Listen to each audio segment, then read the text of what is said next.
안녕하세요 여러분. 건강 읽어주는 이입니다.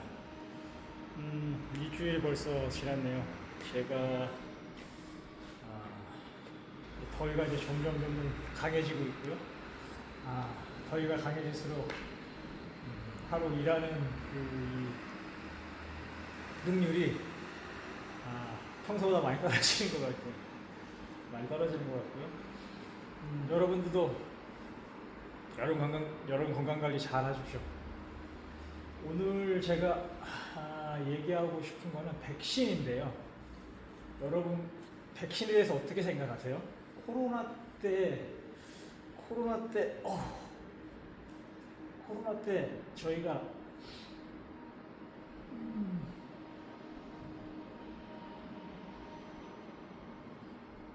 백신을 많이 맞았잖아요. 저는 이제 제가 이제 그 전에 백신 코로나 나오기 전부터 이제 그 책을 좀 읽다 보니까 백신에 대한 불신이 좀 많았거든요.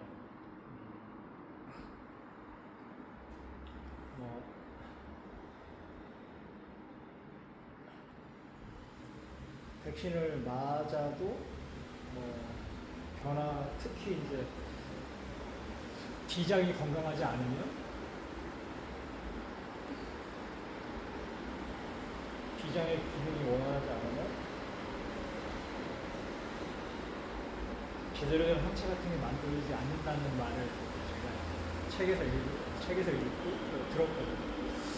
근데 제가 이제 그런 이야기를 코로나 때 백신에 대한 이야기를 맞으면 안 된다는 얘기를 하면 주변 사람들은 이상한 눈으로 쳐다보게 했어요. 쟤 왜 저러냐, 쟤 왜 저런 소리를 하지? 지금 백신을 맞아야 되는데 국가에서 맞으라고 하면 당연히 해야 되는 거 아니냐. 만약에 제가 제의를 안 했다면 저는 맞을 생각을 아예 안 했을 거예요. 근데 주변 분이 한 분 걸리셔가지고 제가 그분과 같이 있었다는 이유로 저도 접종을 할 수밖에 없었고, 아무 증상도 없었지만 2주 동안 아무것도 못하고 집에 있었는데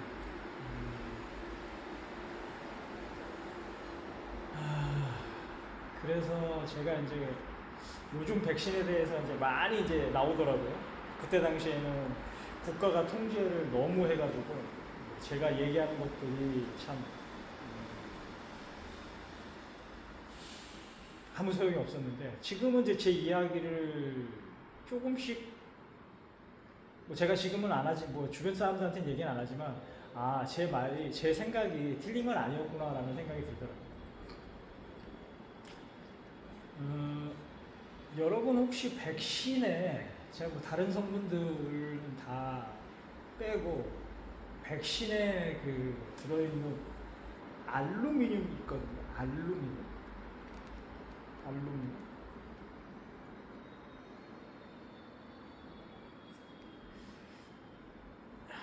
이 알루미늄은 이 신경계통의 독성이거든요, 우리 인체에. 근데 이제 예를 들어서 음식을 통해서 식사를 통해서 우리가 섭취를 하게 되면 이 알루미늄은 거의 대부분 배출이 돼요. 위장 기능과 신장 기능이 정상적으로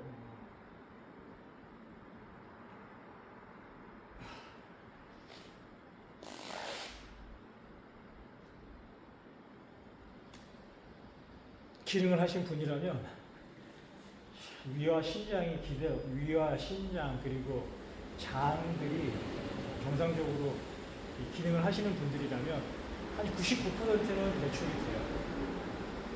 그런데 이제 배출이 안 되는 경우가 어떤 경우냐면 백신을 통해서 주사기를 통해서 혈액으로 들어오는 그런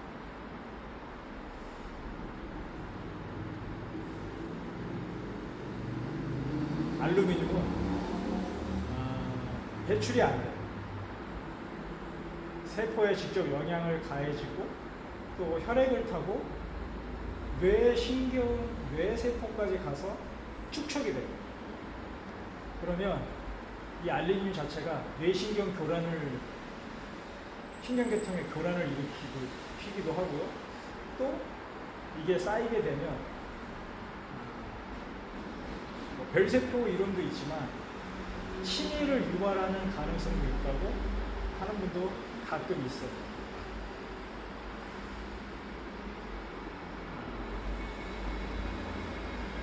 정답은 아닐 수도 있겠죠. 다 밝혀진, 뇌에 관련된 건 다 밝혀진 건 아니니까요. 그리고 그런 와중에 이제 어린아이들은 갓난아기 때부터 그 짧은 기간에 백신을 많이 맞잖아요.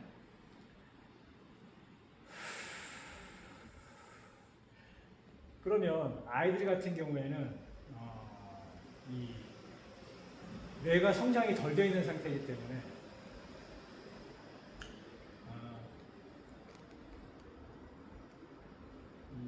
뇌 기능 손상이나 또는 ADHD, 주의력 결핍, 과다 행동 장애 또는 과잉 행동 장애 등을 유발시킬 수도 있다고 주장하는 분들도 있어요. 그러니까 알루미늄도 또 뭐가 있냐면 자가 면역 질환을 교란을 일으켜요. 면역 계통에 교란을 일으키는 거죠. 그래서 혹시 사이토카인 폭풍이라고 들어보셨죠? 아마 이 젊으신 분들 중에 있었던 것 같아요. 예. 코로나 때 사이토카인 폭풍이라는 걸 저도 이제 코로나 때 처음 들었는데, 이제 사이토카인 폭풍이 오는 이유를 이게 뭐 면역 계통의 혼란이다 또는 뭐 이런 식으로 얘기하시는 분도 계시는데, 제가 생각하는 그 사이토카인 폭풍은 어떤 식이냐면, 이미 몸에 염증이 있고 또 염증이 있는 상태에서 또는 몸이 산성화가 된 상태에서 이 백신이 들어오게 되면 이 백신 성분 중에 뭐 항체를 만들 수 있는 어떤 그 미생물이죠. 거기에 대한 그 항체를 만들 수 있는 것들이 좀 들어있다고 하지만, 오히려 몸에 영향을 줄 수 있는 많은 그 악성 물질들이 들어있기 때문에 이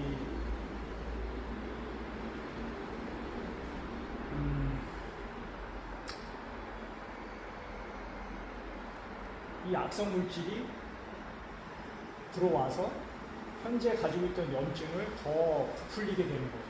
아니면 염증을 더 커지게 한다든지 또 염증을 더 강하게 만든다든지. 그래서 이 백혈구가 갈 수 있도록 사이토카인이라는 게 분비가 돼요. 그러니까 염증이 강화되거나 염증이 커지거나 염증이 생기게 되면, 이게 더 강화가 되게 되면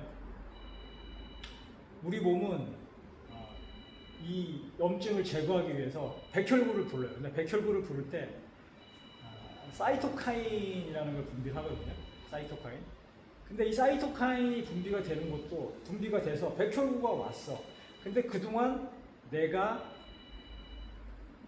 이 사이토카인을 와서 그 백혈구가 올 수 있도록 도움을 줬다면, 근데 도움을 주고 있는 상태였는데 이 사람이 평상시에 뭐 소염 진통제나 또는 소염제나 또는 진통제를 먹음으로써 이런 것들을 차단했다는 거죠. 그러면 내 몸은 이 백신이 들어와서 비상이 엄청나게 더 걸린 거예요. 왜? 염증이나 이런 것들이 더 커지거나 또는 염증을 강화시켜서 막 사이토카인을 계속 분비하는데 백혈구는 가지만 그동안 소염제와 진통제로 모든 걸 차단한 상태에서 또 염증이 강화가 되니까 내 몸은 이걸 해결하기 위해서 또는 백혈구를 부르기 위해서 사이토카인을 계속 분비한단 말이죠. 그래서 근데 사이토카인을 계속 분비해도 이 그러니까 백혈구를 만들 수 있는 영양소가 부족하다면 그러니까 제대로 된 영양소를 섭취를 안 하고 진통제와 소염제를 통해서 이러한 치료를 방해를 했는데, 그럼 결국은 이 사람은 되게 젊은 상태였단 말이죠. 그래서 사이토카인 폭풍이라는 건 그러니까 나이 드신 분들은 이게 되게 적을 수가 있어요. 근데 젊으신 분들이기 때문에, 그러니까 사이토카인이, 그러니까 폭풍이라는 게 이 통증을 굉장히 강하게 유발시킨단 말이죠. 계속 백혈구를 부르려고 노력하게 치료를 위해서 노력하는 거기 때문에. 근데 악순환이 반복이죠.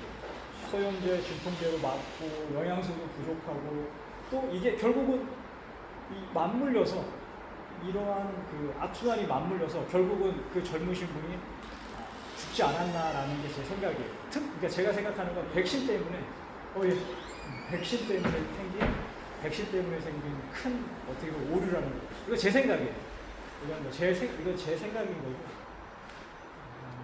그래서 백신은 맞으면 안 되지만, 건강한 사람이 맞으면 괜찮아요. 건강한 사람이 맞으면 그거를 그 안에 있는 독성을 좀 제거하거나 배출할 수 있는 능력이 좋은 분들은 괜찮아요. 정상적인 분이라. 근데 아까 얘기했듯이 좀 몸의 염증 수치가 좀 높고 간이 기능이 좀 떨어지시는 분들은 굉장히 위험하다는 거죠. 아까 얘기했듯이 이제 특히 아이들 같은 경우에, 아까 다시 한번 말씀드리지만 아이들 같은 경우에 이 독성이 특히 아까 알루미늄이 쌓이는 이 독성에 대해서는 아직 그 기준이 명확하지가 않아요. 그래서 이 위험성이 막 대두되어 있지는 않은 상태예요. 뭐 백신은 어리니까 당연히 맞아야 된다고 생각하는 거예요. 하지만 백신은 맞아야 될 건 아니에요. 알아야. 제가 말씀드리는 건 개인적인 선택에 의해서 맞을 수는 있지만,